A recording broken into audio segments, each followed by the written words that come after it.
Welcome to the Great Detectives of Old Time Radio. From Boise, Idaho, this is your host, Adam Graham. If you have a comment, email it to me, box13@greatdetectives.net.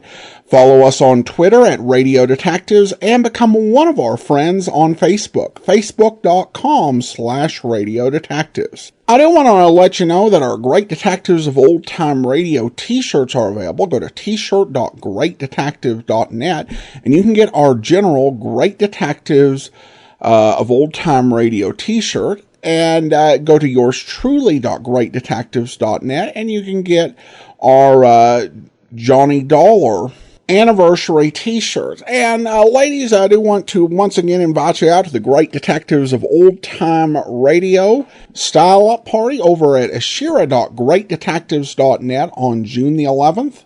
I'll be present. My wife will be presenting her hair accessories. Just go to ashira.greatdetectives.net. Or just go to the facebook.com/Radio Detectives and you can come right over from the Facebook page. All right, well, now it's time for today's episode of Boston Blackie. The original air date is July the 14th, 1948, and this one is Blackie framed for killing John Cummings.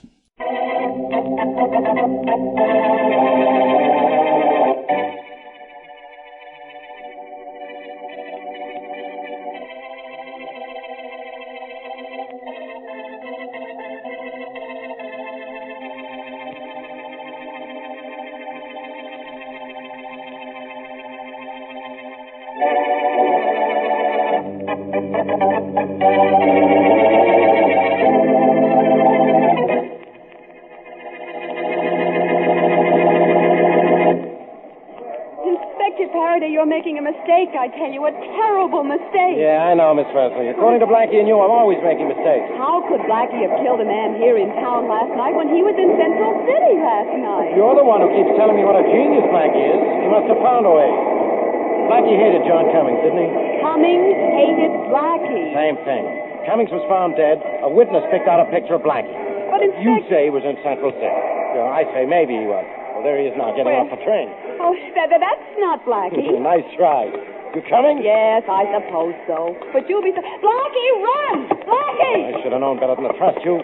Oh. Blackie's not running. Probably he doesn't trust you either. Hey, this is some reception committee. Where are the banners and the band? Hi, Mary. Hello, Blackie, but Blackie... Inspector, this is an unexpected pleasure. You don't know how unexpected it is, or what pleasure it's giving me.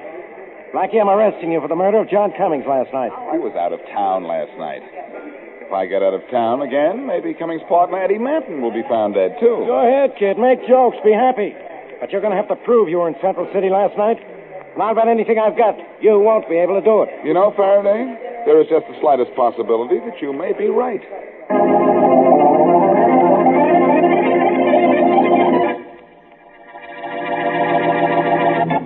It's smooth, smooth, smooth, and you're sure it's pure. That, my friends, was the voice of a man, an enthusiastic friend of CV, describing what he likes about Champagne Velvet, the beer with the $1 million flavor.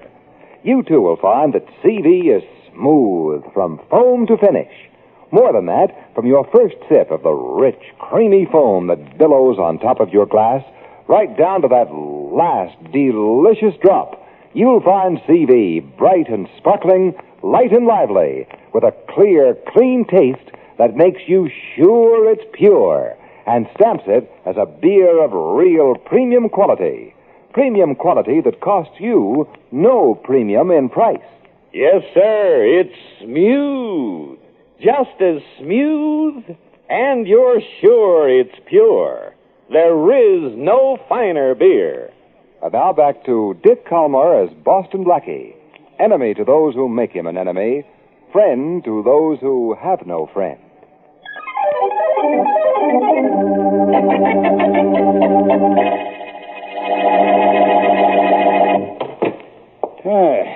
That's you, Eddie? That's right. Hi, Lila. Where's the newspaper? That's a fine greeting. Hi, Lila. Where's the newspaper? How'd everything go? Down at the railroad station? Mm-hmm. It went fine. Oh, I'm glad. Where's the paper? Over there by the chair. You mind if I sit alongside and read over your shoulder? Sure I mind. Huh? But come on, if it'll make you happy. That feels good. Eddie, I saw a pretty dress in the window of the store today. It was red with a purple collar. How much? $50. Okay. Oh, I feel so good about the cops picking up Boston Blackie that you can have 2 of them. oh, that's swell. How's that, huh? Oh, that... What's funny? That cartoon in your newspaper, right there. What about it? Well, it shows a fellow with wings playing a harp, and he's saying, I wonder what I'm doing here. I guarantee that that's exactly what Boston Blackie is saying right now in jail.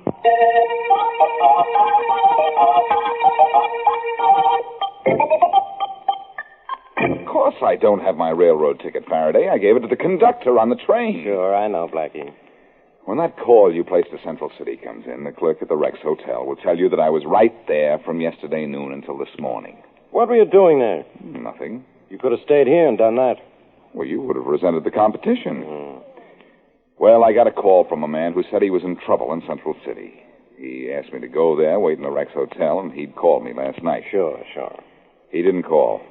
You say you spoke to the clerk at the Rex Hotel, huh? He's the clerk, bellboy, the elevator operator.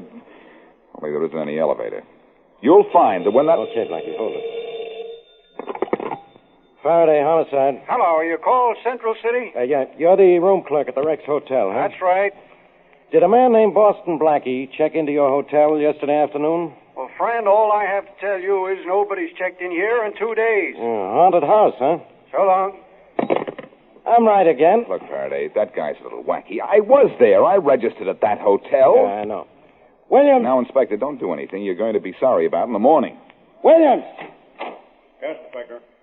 Hand Blackie over to Sergeant Matthews. Yes. Tell him to lock him up. But, Inspector... What are you waiting for, Williams? Well, nothing. Matthews is in the outer office. Come on, Blackie. Okay, I'll go. But, Inspector, it's going to be awfully tough for me to forget this. You're going to have a lot of time to try. Hand him over to Matthews, Williams. You stay here. Okay. Take her, Matthews. Farraday, if I had my... Well, Inspector, how did I do on the telephone? Great, Williams.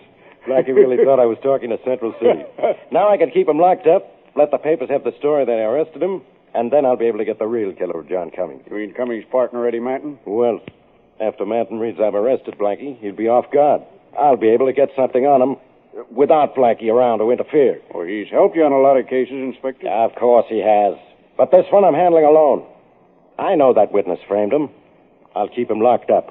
Then when the time comes, he can call the real room clerk at the Rex Hotel in Central City, establish his alibi, and everybody will be happy. Except Blackie, because you didn't let him help you. I can handle this without him. Yes? You know, Williams, this was a pretty smart stunt of mine. Even Blackie would admit that. Maybe. Maybe I ought to do smart things more often. Well, now, there, Inspector, is something I'm pretty sure Blackie would admit.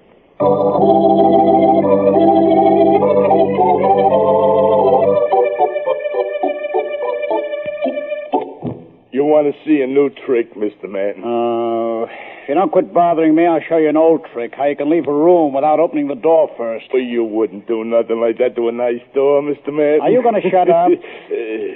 Yeah, sure.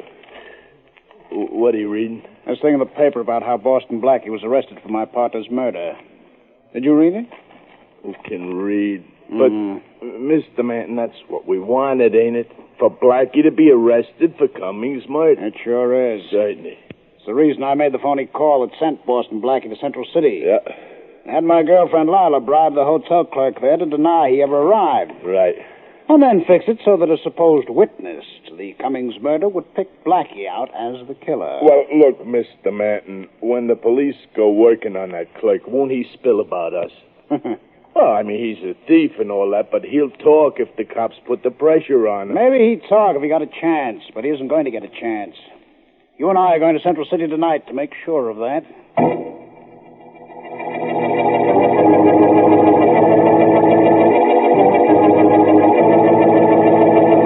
Welcome to Central City, gentlemen. Thank you. Welcome to the Rex Hotel. Thank you. In short, welcome. What can I do for you? My name is Manton, Eddie Manton. I see. A girlfriend of mine named Lila was in to see you the other day. Oh, yes, she was indeed. She was. Welcome to you, Mr. Manton. Welcome.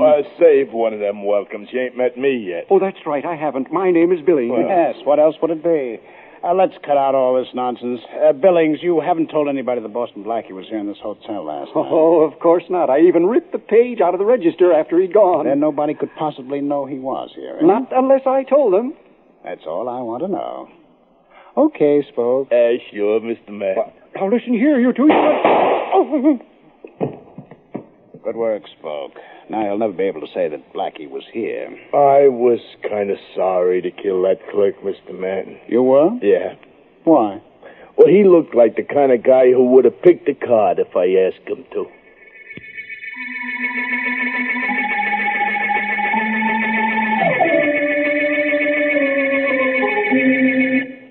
What can I do, Blackie? I don't know. There must be something that will get you out of this jail. Look, Mary, I could have gotten out. I could have slugged Matthews as he was bringing me here. I could have lifted the keys from the jailer when he brought me my breakfast. But why get Matthews or the jailer in a jam? Yeah. Inspector Farraday won't talk to me. At any other time, that would make you a very lucky girl. Right now, I can't understand any of this. I imagine Farraday wants to keep me off the Cummings murder, but this is going to extremes. I don't understand why the room clerk in Central City didn't tell the inspector you were there, Blackie. I don't either. Say, Mary, there is something that you can do for me. Oh? I'll tell you in a second. Right now, I'm trying to figure out what Faraday's plan is. I just can't help wondering what it is that the long arm of the law has up its sleeve.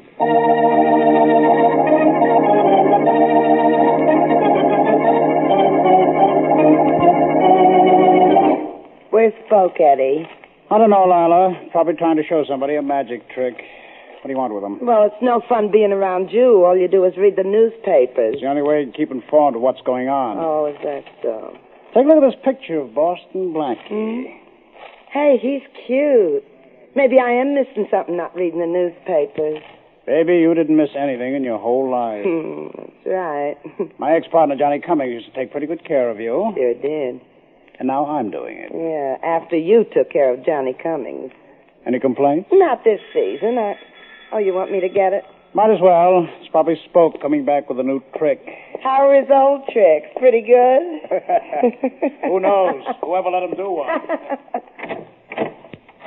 Yes?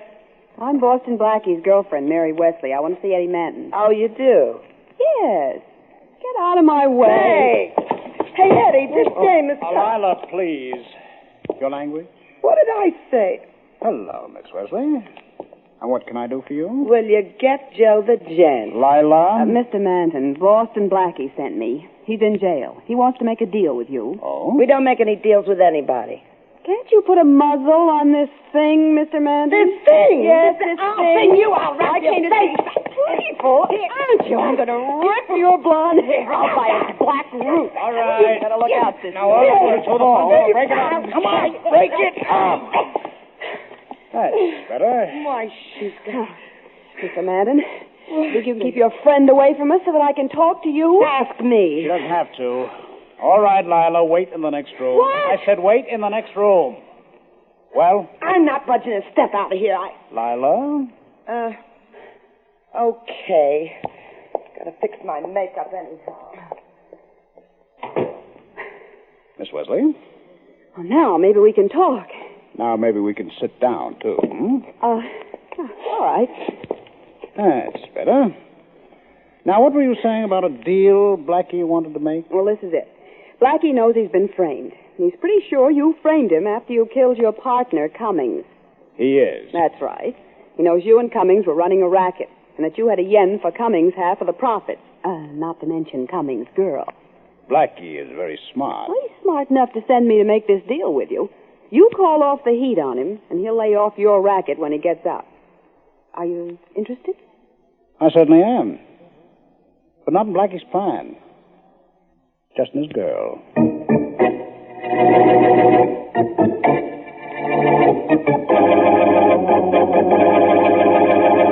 Okay, Blackie, the whole thing was a frame-up to keep you here. I knew it. But Central City just wired me that the Rex Hotel clerk who could identify you was murdered. Oh, fine. Yeah. What does that mean? That I have to stay here in jail till you bring him back to life? Blackie, I thought as soon as I grabbed Eddie Manton, I could let you spring your alibi and release you. But right now you have no alibi. That's all right. I sat up in that hotel room without seeing or talking to a soul. You are going to let me out of here, though, Farraday. Yes, I am. I'm going to let you out. But, Blackie, the only way you can clear yourself permanently of the Cummings murder is to prove Manton did it. Which you haven't been able to do. No. Great. Now I've got to think of a way to get Manton. And how? If I get him in jail, it'll get me out of a jam.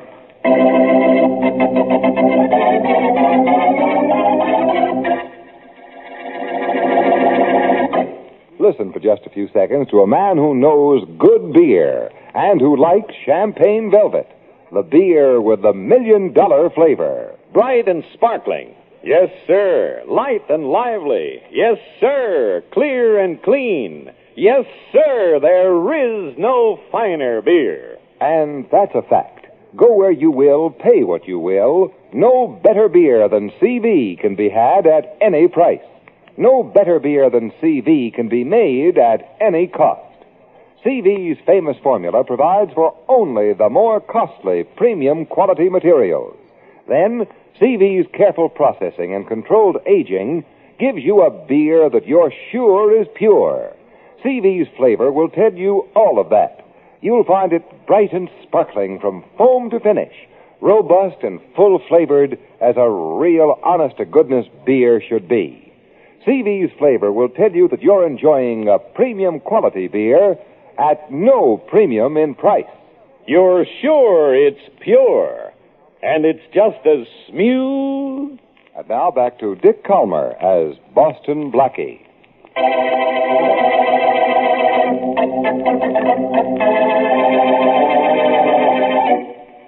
Inspector Farraday, in an effort to keep Blackie from investigating the murder of John Cummings, pretends to discredit Blackie's alibi that he was in Central City and puts Blackie in jail. Cummings' killer, Eddie Manton, murders the only man in Central City who can alibi Blackie. And Farraday lets Blackie go after pointing out to him that only by proving a case against Manton can he clear himself. As we return to our story, Eddie Manton is with his girlfriend, Lila. After that Miss Wesley grabbed my hair, you just stood there laughing. What did you expect me to do, Lila Slugger? Why, You know you I might never have- hit a lady. Without taking your hat off first, you mean. Now look, Eddie. You look. You know, Lila, I'm starting to suspect that you're getting jealous. Me? That happens to be very dangerous. Be pretty interesting. You were putting your newspaper down. Yes. I've never been able to make you do that before. Lila, I said it was very dangerous for you to be jealous. Oh. You're too well informed on my activities. And you might talk out of turn. So, Hey! Who are you clipping with that newspaper? you? Johnny never hit me, and you're not going to either. That is a matter of opinion. I'm going to do what I like, and you're going to do what you're told. And you were the guy who said he never hit a lady. That's quite right. I never do hit a lady.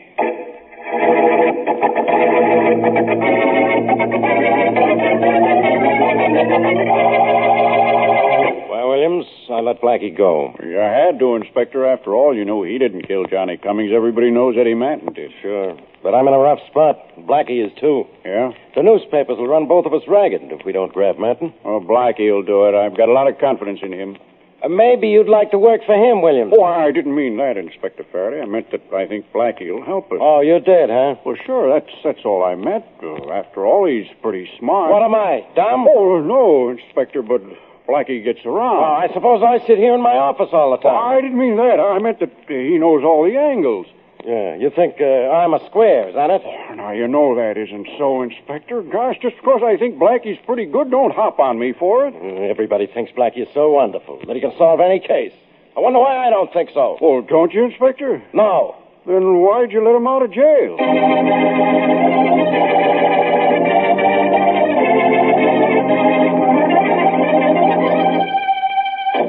Mary, you say that while you and Manton's girlfriend were struggling, Eddie just stood there laughing? Mm-hmm, that's right. And then he separated us and sent her out of the room. And she didn't like it one bit. That's the best news I've had since Farraday let me out of jail. It is? Sure. Do you remember the dress this Lila was wearing? I couldn't forget it. It was bright red with a purple collar. Ugh. Mary, You don't know it, but those colors are beautiful. They are? You don't know how beautiful. Oh, yes, This Lila, she's a blonde, huh? Is she very blonde? As blonde as she can get. Beautiful words, Mary, just beautiful. Well, they aren't to me. What is this all about, Blackie? Just an idea that came to me while you were talking, Mary. An idea I'm going to develop into a project which will project Eddie Manton into prison.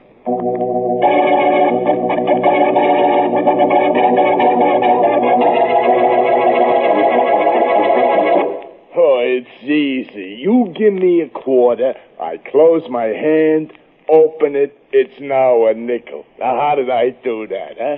Who are you talking to, Spoke? Huh? Oh, nobody. Nobody, Mr. Manton. I was just rehearsing. I'll get it. Okay. Maybe Lila. I haven't heard from him in a couple of hours. Yes? This Eddie Manton. Who's this? Friend of yours. If you don't believe it, listen. To what? You got a girlfriend named Lila Dean? So? So I was just picked up for a little rap myself by the cops. And I'm in Inspector Faraday's office when I hear a phone ring and I hear a dame named Lila Dean make a date with Farraday to talk about you. You don't know what you're talking about. No? Okay, so forget about this. I mean, nothing to me. Wait a minute. Tell me more.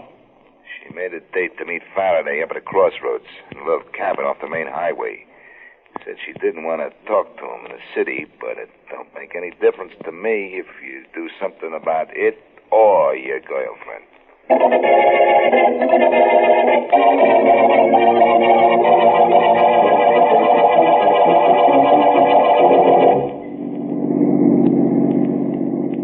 You know, Mr. Manton, while you're driving, I could show you a new needle trick. Oh, no. Well, I just happen to have a spool of thread and a dozen needles in my pocket. Never mind, Spoke. I've only one thing on my mind right now, and it hasn't anything to do with tricks. It hasn't? It has to do with a double cross. Well, that tip about Lila you got on the telephone could have been a phony, Mr. Manton. I'll know in a minute now. We both know. Now, there's the cabin. The guy on the phone told me about. You see it? Yeah, sure. You know, it's hard to believe that Lila would be spilling to the cops. You think so? Oh, yeah. Take a look up the road. Isn't that a police department car parked there? Hey, yeah, it is. The fellow on the phone told me Lila arranged to meet Inspector Farraday up here where she wouldn't be seen, she thought. Hey, Mr. Manton, the cabin looks dark. Quiet. We're getting close to it now. Yeah. I'll know in a minute whether this is on the level or not. Lila turning rat. Why would she do a thing like that, I wonder? The dame gets sore, she's liable to do anything. I suppose. I'm going to look in this window. Well, I'll keep my eyes open in case this is a trap to get us, huh? Get us? For what? Nobody's got anything on us, dope. Okay. Hey, what do you see? It's kind of dark, but there's a candle on the table. I can make out Inspector Farraday, all right. He's talking to a dame. A blonde dame. Uh-oh. Her back's to me, but she's wearing a red dress with a purple collar. Hey, Lila's got a dress like that. Don't I know it? Didn't I pay for it? Okay, Spoke, is all I want to know. That tip I got was a McCoy, all right. Lila's telling everything she knows. Yeah, it looks like it. But she's going to have to be available later on to back up what she says. That's right. If she does any talking after I get through with her, Spoke, there'll have to be a ventriloquist in the room.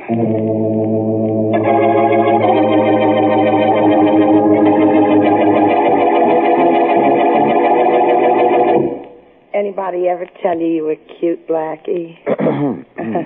I like your hair. I'm glad you do, Lila. I kind of like it myself. Wouldn't know what to do without it. Well, you could say something nice to me. I'm being nicer to you than anybody has ever been. What? I'm up here to save your life, Lila. Eddie Manton is coming here to kill you. Oh, I know. You said that when you first came in. I thought I'd heard all the routines by now, Blackie, but that sure was a new one. Come on. Move over a little closer. Now, wait a minute. Oh, who knows? You might even like it. It's happened before. I have no doubt about that. What am I, poison ivy? I don't know. Oh, you don't know. But from where I'm sitting, I doubt very much whether I'm going to find out. Well, if you're not on the make, why are you here, Blackie? No kidding now. I told you. It was to stop Eddie Manton from killing you when he gets here. Well, all I know is I don't have an appointment with Eddie until later, and then I'm due at his place. So if you want a book to read or Somebody's at the door. Is Eddie a key to this apartment? What do you think? Eddie? Yes, it's me. Wait a minute, Eddie. I'll open the door. I'm getting into the next room. Don't worry about anything. I'm coming. You're a little late. Eddie, you want to hear the most ridiculous... Shut up. What? You talk too much, especially the cops. Me? I never talked to a cop in my life. Eddie, keep away from me. You loused me up with Farraday, didn't you, No, Lila? Just because I slapped you around a little, No. you ratted on me. You know too much, Lila. I don't know what you're talking about, Eddie. Eddie. Sorry, kid. This neck of yours was the nicest thing about you. But I've got to do this. Sorry, I've got to do this. Blackie. You said it. Blackie was going to kill me. But why? Lila, as long as you live and he's out of jail, the knowledge you have about him will be a threat to you. Well, what can I do about that? You can take a walk down to headquarters with me and let a stenographer take down your statement about Eddie Manton.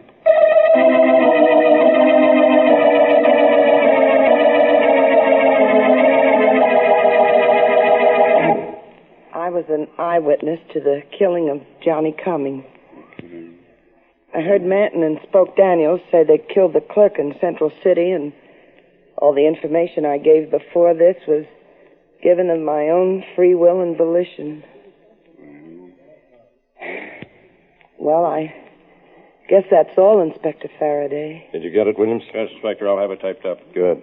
Blackie, Brown, and Manton, the boys will pick up this Spoke Daniels, so we're all set. I want to thank you for your help, Lila. I want to thank you for saving my life, Blackie. Okay, so thank each other someplace else. Beat it, both of you. Might not be a bad idea, Inspector. Except that Mary is waiting for me outside. Oh, in that case, maybe I'd better go. You know where to find me if you want me. You're talking to me, I hope.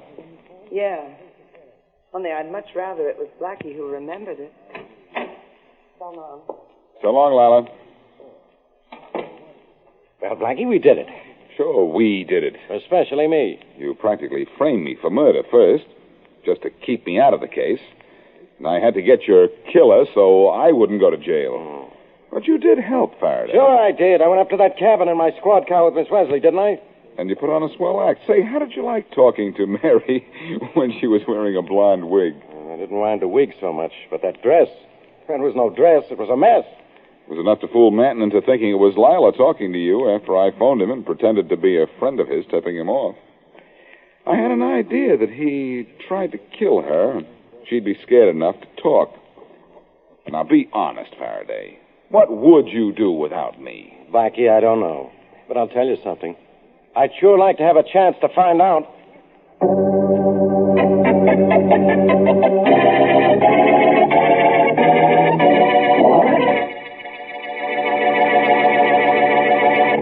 If you want a beer with flavor, a flavor that's delightfully different, try the $1 million flavor of Champagne Velvet Beer. It's just as smooth. Now, there's a suggestion for the person who has yet to try Champagne Velvet. You'll find CV to be the smoothest, most mellow beer you ever tasted. More than that, you'll like its brightness, its sparkle, and the clear, clean taste that makes you sure it's pure. In addition, you'll enjoy the rich, robust, and full-bodied flavor that proves CV's premium quality.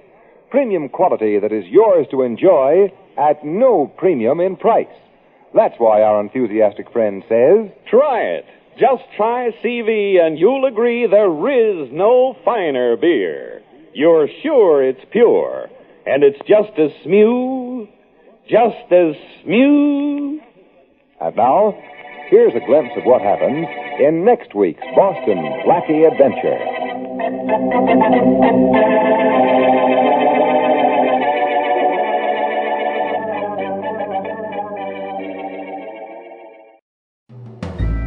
This is Andrea J. Graham, author of the Web Surfer series. Oh, and a Madam's Wife.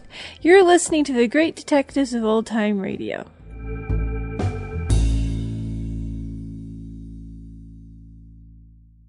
Welcome back. Well, I have to say that in that whole scene where Matthews was trying to say nice things about Blackie and Farraday was taking it really personally, I kind of felt for Matthews. He just kind of stumbled into this situation, not even knowing it was going to be a thing. And Farraday is incredibly touchy and a bit moody. You also get an idea of how much Blackie has changed as a character from when the series first started. Because in this episode, he says the reason that he doesn't break out is he doesn't want to cause problems for Matthews or the jailer.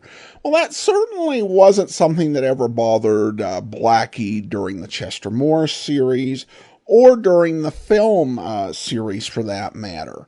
I think that there is a sense where viewers and listeners in the late 40s, early 50s, the post-war era, didn't seem to take as much to programs that portrayed police officers as clowns. I think particularly with the rise of juvenile delinquency and the concern about that. And I think you could even say that there's a sense in which that sort of portrayal could be socially irresponsible. And so you do have that change where Blackie, would have no problem ditching a police officer, getting somebody yelled at, locking somebody up, and that has really been on the decline for Blackie in the later seasons of the series. I mean, when he pulled something on Farraday, a few weeks ago, that was noteworthy. It really would not have been, in 1944 and 45. That sort of thing happened all the time. Listener comments and feedback now, and we have this from Joey. Adam, please tell your wife thank you for supporting you and your podcast. Your fans are all grateful. Well, thanks so much, Joey. I appreciate it. And then we have a review on Facebook from Marty, who writes, a wonderful program. Adam does an excellent job setting up each episode with a bit of history and inside information relevant to the particular episode. Thank you, Adam, for all the work you do. Thanks so much, Marty. And then Bill had a comment on our video theater episode. Hi, Adam. I agree with you that while it was a decent show, Philip Marlowe is Philip Marlowe in name only. The same can be said of the TV version of Richard Diamond. No Walt Levison, no Sergeant Otis, and no Helen Asher. Then in the second season, they moved him to Los Angeles and changed the premise over the next 2 seasons. Today, I think I'll have to do a double feature of Bogart's version of The Big Sleep and James Gardner's Marlowe. Well, that sounds like a fantastic double feature. And I would agree on both of them. And truth be told, I think that Peter Gunn is closer to being a TV version of Richard Diamond than Richard Diamond was. It was created by Blake Edwards, and they even adapted some Richard Diamond scripts. Gunn was a little bit more quippy than Diamond on TV. And he also went and had a romantic scene with his girlfriend, in the middle, kind of cut off from the rest of the action. Of course, he didn't sing, the girlfriend sang, so there were some differences. But it, to me, reminds me more of Richard Diamond than the Richard Diamond TV show. Well, thanks so much for the comment. I do want to thank our Patreon of the day. Thank you so much to Julia. She's been one of our Patreon supporters since February, and she's currently supporting us at the Shamus level of $4 or more per month. Thanks so much for your support, Julia. That's all for now. Join us back here tomorrow as we begin our journey through yours truly, Johnny Dollar, all over again with the first audition. And then we'll be back next Thursday, another episode of Boston Blackie. In the meantime, send your comments to box13@greatdetectives.net. Follow us on Twitter at Radio Detectives and become one of our friends on Facebook, facebook.com/Radio Detectives. From Boise, Idaho, this is your host, Adam Graham, signing off.